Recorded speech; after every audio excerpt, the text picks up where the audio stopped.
नमस्कार दोस्तों। मैं आज आप लोग को सिखाऊंगा एस्टिमेशन इंजीनियरिंग का ब्रह्मा क्लास है। इसमें आपको सिखाऊंगा plinth beam RCC and plinth beam में आपको प्लिंथ बीम कहिए या ग्राउंड बीम कहिए या ग्राउंड बीम कहिए या टाई बीम कहिए, वो सब सारे सेम होते हैं। आपको मैं ड्राइंग रीडिंग भी सिखाऊंगा। इसमें प्लिंथ बीम का आपको लेआउट सिखाऊंगा, फिर प्लिंथ बीम आरसीसी सिखाऊंगा, फिर प्लिंथ बीम का शटरिंग भी सिखाऊंगा। उसमें उसको आरसीसी करते समय में आपको क्या क्या ध्यान देना पड़ता है, क्या नहीं देना पड़ता है, ये सारी चीजें मैं आपको बताऊंगा। चलिए मैं स्टार्ट करता हूँ। ये देखिए, ये हो गया आपका प्लिंथ बीम का ड्राइंग। ठीक है, इसमें आपको दे रखा है, ये आपको हर प्लेन बीम का यहाँ से देखिए ग्रेड 4 से लेकर 11 तक यहाँ पे आपको दिख रहा है। 4 से लेकर यहाँ पे GB1 लिखा है, GB3 लिखा है, GB2 लिखा है, GB3, GB1 और इधर लिखा हुआ है आपको H से I से GB2। अब देखिए ये सेक्शन कहाँ पे दिखा रखा है, यहाँ पे देखिए राइट साइड में। राइट साइड में यहाँ पे 230 इंटू 350 का आपको एक ये बीम है। इसमें आपका डेप्थ 350 हो गया और वेड्थ हो गया 230। अब ये हो गया। यहाँ पर भी देखिए जीबी 2 में दे रखा है 230/350। यहाँ पर दे रखा है 230/350। मतलब कि आपको विड्थ इसकी जो है ये वाली GB1 की, ये 230 है और इसकी डेप्थ है 350। मतलब कि इतनी की कास्टिंग करनी होती है। अगर इस बीम की लेंथ निकालने के लिए क्या करना पड़ेगा, ये जो कॉलम है और ये कॉलम, ये दोनों को माइनस करके और जो ये अंदर से अंदर जो डिस्टेंस आ रही है, इसी डिस्टेंस को हम लोग मेजरमेंट करते हैं और ये कॉलम को लास्ट में मेजरमेंट करते हैं ताकि इसमें कंफ्यूजन ना हो। इसको मैं ड्राइंग में भी, आप ये ड्राइंग में आप अच्छी तरह से समझ लीजिए कि यहाँ से अगर सपोज डेट इस ग्रेड से लेकर ये 11th है अब्लिक आपका एफ ई है, ई तक है ना। तो ई से लेकर आपको आई तक एज अब्लिक ई से आई लिखना पड़ता है लिखने के लिए। और ये कॉलम आपको 1 2 3 4 5, ये 5 कॉलम को माइनस करके और जो ये डिस्टेंस आएगी ये अंदर अंदर, ये डिस्टेंस लेना टोटल डिस्टेंस इंटू 35, 0.350 आपको डेप्थ हो गया और विड्थ 0.230 आपको आपका विड्थ हो गया। ये तीनों को कैलकुलेट करके लेंथ विड्थ और हाइट, ये तीनों को कैलकुलेट करके जो आता है वैल्यू, उसी वैल्यू को हम मेंशन करते हैं। चलिए मैं आपको ये दिखा रहा हूँ। ये कॉलम हो गया, कॉलम के आपको 230/440 का हो गया। ये देखिए आपको ये चीज मैं दिखा रहा हूँ आपको। ये हो गया आपका। देखिए ये भुर्जी बना हुआ है। भुर्जी भुर्जी बनाने के लिए आपको भुर्जी बनाना, भुर्जी पहले से आपको बना होगा, यहाँ पे तो बन रहा है, ये चीज मैं दिखा रहा हूँ। इस भुर्जी से लेकर उस भुर्जी का आपको डिस्टेंस पहले लेआउट करना पड़ता है। इस लेआउट करने के बाद उसको देखना पड़ता है कि कितनी विड्थ हुई, कितनी ये पीसीसी कैसे किया जाता है, पिछले वीडियो मैंने दिखाया था। इस वीडियो में आपको देखिए मैं यहाँ पे आरसीसी दिखा रहा हूँ, प्लेन बीम का आरसीसी। ये प्लिंथ बीम हो गया। देखिए यहाँ पे कास्टिंग भी हो रही है। सबसे पहले आपको इस चीज की को ध्यान देनी पड़ती है कि आपको सबसे पहले तो इस चीज की ध्यान देने पड़ती। देखिए सबसे पहले आपको जब भी देख कास्टिंग करवा रहे हैं तो सबसे पहले आपको इसकी शटरिंग प्रॉपर ढंग से है कि नहीं है, ये सबसे आप देखना जरूरी होता है। अगर आप नहीं देख रहे हैं तो इसके लिए आपको बहुत दिक्कत हो सकती है। आपको पहले तो इसकी जो भी शटरिंग है, इसका शटरिंग देखने से पहले आपको ये देख लेना चाहिए कि ये प्रॉपर बैंडिंग हुई है कि नहीं। देखिए यहाँ पे प्रॉपर वो शटरिंग मटेरियल में प्रॉपर बैंडिंग हुई है कि नहीं। अगर शटरिंग में आपका कोई होल तो नहीं है, कहीं क्रैक्स तो नहीं है, कहीं फटा तो नहीं है, प्रॉपर ये सपोर्ट लगा हुआ है कि नहीं। देखिए यहाँ पे सपोर्ट लगाया गया है दो बीम के बीच में, ये सपोर्ट प्रॉपर देखिए यहाँ पे ये होनी चाहिए। उसके बाद आपको सीमेंट सैलरी, जो सीमेंट सैलरी है इसमें आ रही है कि नहीं, अगर कास्टिंग कर रहे हैं तो पीछे तो ये लीकेज हो रहा है कि नहीं, अगर पानी दे रहा है कि नहीं, ये सब चीज ध्यान देनी होती है। अगर ये आप ध्यान नहीं दीजिएगा तो फिर दिक्कत हो जाएगी। इस चीज को आपको प्रॉपर ध्यान देना पड़ता है। और कास्टिंग करवाते समय सारे, कास्टिंग कराने से पहले ये देखिए सारे सपोर्ट एकदम प्रॉपर देखनी पड़ती है। अगर प्रॉपर सपोर्ट नहीं दीजिएगा तो फिर दिक्कत हो जाएगी। यहाँ पे पत्थर उत्थर से यहाँ पे सपोर्ट किया गया है। इस चीज को सारी चीज़ को आपको देखनी पड़ती है। देखिए यहाँ पे ये देखिए, इतनी हानि कम नहीं होनी चाहिए। हानि कम में क्या होगा, आपको जी ये श्रिंकेज हो रही है पानी की, ये सारी चीज़ आपको नहीं दिखेगा तो फिर दिक्कत हो जाएगी। चलिए मैं आपको ये दिखा रहा हूँ। यहाँ पे आपको जब ये हो जाए तो इसमें आपको ये देखिए इसकी सबसे पहले जब भी हो तो कवर ब्लॉक लगाना ज़रूरी है। जब ये आप सारा सेक्शन चेक कर लिए, उसके बाद कवर ब्लॉक भी चेक कर लीजिए कवर ब्लॉक है कि नहीं। उसमें सेंटरिंग पे आपको प्रॉपर ऑयल लगा है कि नहीं। अगर प्रॉपर ऑयल नहीं लगाया होगा तो फिर दिक्कत हो जाएगी। ये सब चीज़ ध्यान देनी होती है। फिर अब आगे आपको मिक्सर में आपको जब मिक्सिंग हो रही है इसमें रेशियो सीमेंट सेंट अगर एग्रीगेट को तो उसमें 1 1.5 3 का मिनिमम होनी चाहिए। अगर इससे कम होता है तो फिर उसकी दिक्कत हो सकती है। इसमें सबसे पहले जब ये हॉपर है, इस हॉपर में आपको सबसे पहले वाटर डाला जाता है। ये आपको आईएस कोड 456 में लिख ऑलरेडी दे रखा है। इसमें सबसे पहले आपको वाटर डालना है। वाटर के बाद आपको देखिए इसमें गलत कर रहा है कि सैंड नहीं डालना पड़ता, एग्रीगेट डालना पड़ता है। एग्रीगेट डालने के बाद आपको सैंड डालना है, उसके बाद सीमेंट डालना है, फिर आपको एग्रीगेट वाटर डालना है, फिर आपको वाटर डालना है, उसके बाद एग्रीगेट डालना है, उसके बाद सैंड डालना है, उसके बाद सीमेंट डालना है। ऐसे करके उसके बाद मिक्स कम से कम इसकी मिक्सिंग होनी ज़रूरी है। इसकी इनिशियल टाइम 30 मिनट होता है और फाइनल 10 घंटा मतलब कि 10 घंटा होना चाहिए। देखिए ये प्रॉपर मिक्स होने के बाद ये ऐसे नहीं छोड़ देता। देखिए हनीकॉम्ब यहाँ पे ऐसे नहीं होनी चाहिए। जब भी हो तो इसको प्रॉपर मिक्स होनी चाहिए। अगर प्रॉपर मिक्स नहीं होगी तो फिर दिक्कत होगी, क्योंकि हनीकॉम्ब आएगा, प्रॉपर मिक्स नहीं होगा तो बाउंडेशन नहीं बनेगा। और आपका जब भी पानी कम से कम डालिए, अगर ज़्यादा पानी डाल दीजिएगा तो क्या होगा कि सीमेंट अपना जितनी ज़रूरत होती है उतने पानी एब्ज़ॉर्ब करती है। एब्ज़ॉर्ब करने के बाद वो पानी छोड़ देती है। पानी छोड़ेगी तो हानि कम आएगा ही।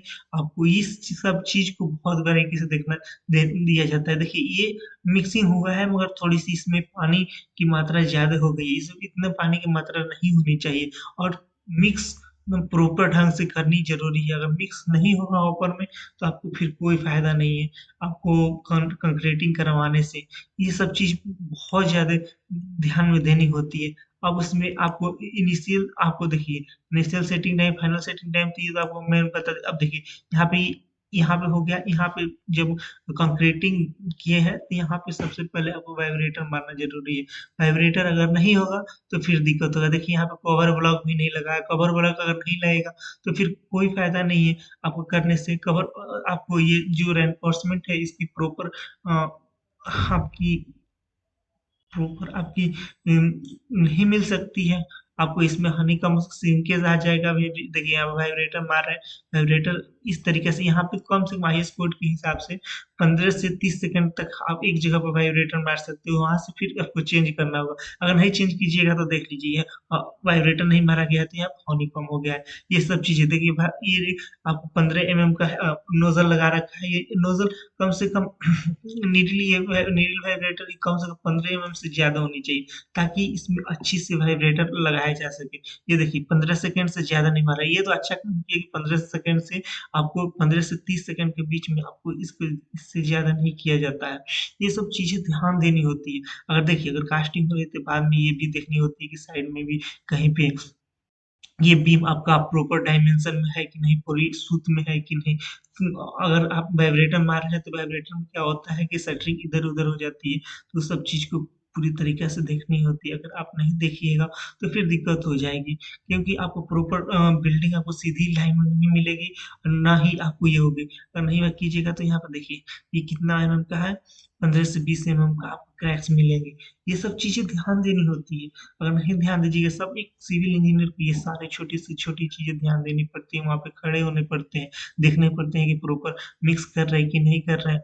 आजकल की क्या है मिस्त्री सब, आप उनको ज़्यादा ज्ञान दे दीजिएगा तो सुनते नहीं हैं, मगर आपको टाइट होकर वहाँ पे काम करवाना पड़ता है। कभी-कभी क्या होता है कि मिस्त्री भी आपकी बात नहीं सुनते हैं, पर उनसे प्यार से पोलाइटली आपको उससे बात करनी होती है। फिर बात करके उनसे मनवाना पड़ता है, काम करवाना पड़ता है, ये सब चीज़ें देखनी पड़ती है, अगर नहीं देखिएगा तो नहीं कर सकते।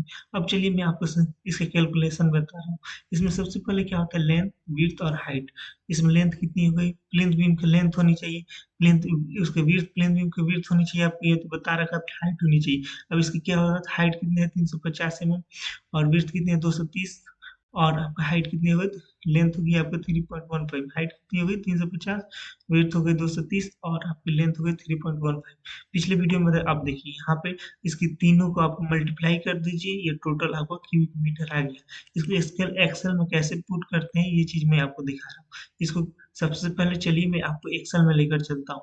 एक्सेल में चलिए आपको दिखाता हूँ। एक्सेल में ये आ गए हम लोग एक्सेल। एक्सेल में क्या करेंगे, इसको कॉपी कर लेंगे, सीधी सी बात है, ठीक है। कॉपी करके यहाँ पे पेस्ट कर दीजिए सबसे, और यहाँ पे 11th नंबर लिख दीजिए, ठीक है, 11th नंबर। और ये हो जाएगा आपको प्लिंथ बीम आरसीसी, आरसीसी। और इसकी रेशियो क्या थी, 1:3 मिनिमम, 1:3 होनी चाहिए, 1:3 होनी चाहिए, ठीक है। शिफ्ट के साथ इसको 3 होगी, और यहाँ पे फिर आरसीसी हो जाएगी आपकी, आरसीसी, और यहाँ पे हो जाएगी आपकी 1:3, ठीक है। और यहाँ पे डेप्थ क्या हो जाएगी, यहाँ पे हो जाएगा 230, ठीक है। यहाँ पे भी हो जाएगा 230, और यहाँ पे होगा सिर्फ 350, और यहाँ पे हो जाएगा 350। टोटल आपको 0.5 क्यूबिक मीटर आ गया। इस आपको देखिए इसमें कुछ नहीं करना था, बस इतना ही कैलकुलेशन करना था। अब सेटरिंग का भी इसका मैं बता दे रहा हूँ। अब इसको दोनों को कॉपी कर लीजिए, ठीक है। यहाँ पे हम लोग पेस्ट कर देंगे, ठीक है। अब यहाँ पीसीसी क्या हो जाएगा, प्लिंथ बीम पीसीसी सेटरिंग हो गया। अब ये क्या करेंगे, इसमें हम लोग आपको दो साइड से लेंथ, ये आपको मैं हटा देना है बस, ये हो जाएगा इसमें लेंथ हो गई, इसको प्लस कर दीजिए 3.115, इसके बाद ये यहाँ पे इक्वल टू होना चाहिए,